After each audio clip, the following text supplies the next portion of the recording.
Hey everybody, and welcome to month 4 of the Eclectic Reading Club. This month we had the genre of classics and literature, and we were tying it to education, and boy was that hard.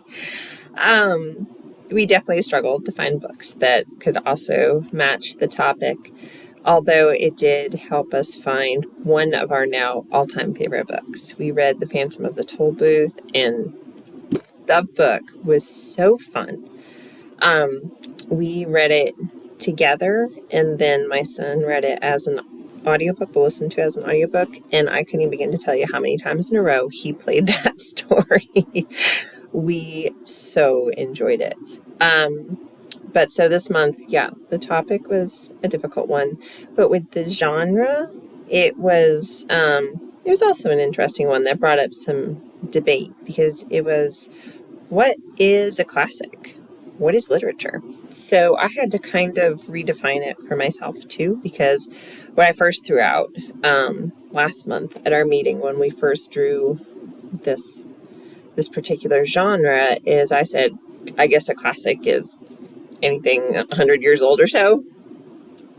But then when I was trying to figure out what we would read, when I was really trying to find something that would match the topic as well, I had I Googled a list of classics. So I pulled up on Wikipedia, and all of a sudden I went, what?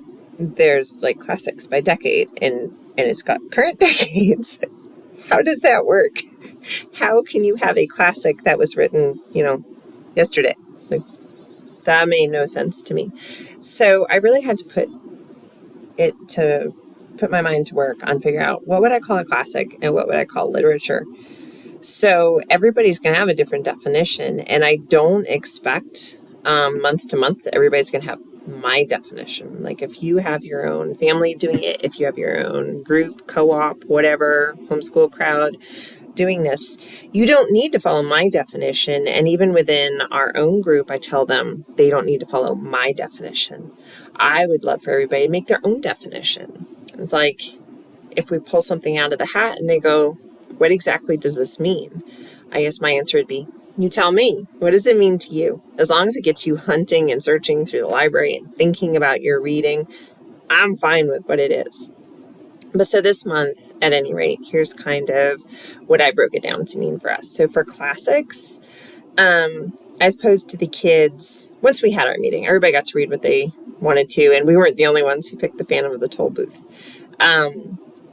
But once we were having our meeting, I was saying that I sort of felt a classic is a book that was written at a time different from our own. What that may mean, the 60s were very different from now. The 1860s, more different still. The 1600s, it doesn't matter. It's a time that's different from our own, and yet the book is somehow still relevant, important, or enjoyable. It still matters today. It still resonates today with us. That is essentially, to me now, what I would define a classic as, is that it was not necessarily written with us in mind, and yet it can still reach across time and touch us. And as for literature, what I would say is, for instance, right now, my son will get into series at times, and sometimes he'll find the first book is really, really good, and then the second book is a disappointment. And so we were talking about this one time, and I told him, well, somebody might have a really great idea, and they write this book, and then it gets really popular, and then the publisher goes, oh, hurry up and write me another one. And then the quality is going to suffer, because suddenly there's like deadlines and a push, and it didn't necessarily come out of that same place, that same bit of inspiration that they had for the first one. So kind of with that thought in mind, I would say that literature is something where it's an inspired work. Like, it was written with a purpose. It wasn't written just to sell books. And it wasn't written, sorry, that was my dog behind me. If y'all could hear that on the video, I think he's had a hairball. But so It was written with something in mind. It's not written just to sell books. It's not written because there's a publisher breathing down their neck wanting to have additional books to create a series.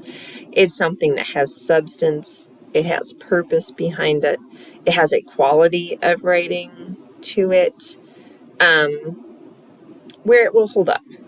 Again, like a classic, it will hold up across the ages, and we can still look back and recognize it as quality writing. There's books out there that I call fluff, that I read them too when I was a kid. I probably still read some, well, these days now. I'm kind of a nature nerd now when I read. But when I was a kid, we had these series, I won't name them, we had these series that we would devour. And there would be, 50 books in the series. We'd devour them. It takes you about 2 seconds to read them. You remember nothing now when I'm 30 years later. Don't remember anything really about them. But they were a lot of fun to read, and they're important too. They have their own place in reading, but they don't stand the test of time. It's like each generation kind of has those, and then they're gone. So a classic, it's still going to be there. My kids are going to read it. Their kids are going to read it. Their kids are going to read it. Her main generations down the road, it's still going to be there. So that's how I would define it, but have a chat amongst yourselves and figure out what you think about it. And until then, keep reading and keep exploring and stay curious. And we'll see you next month. Y'all have a good one.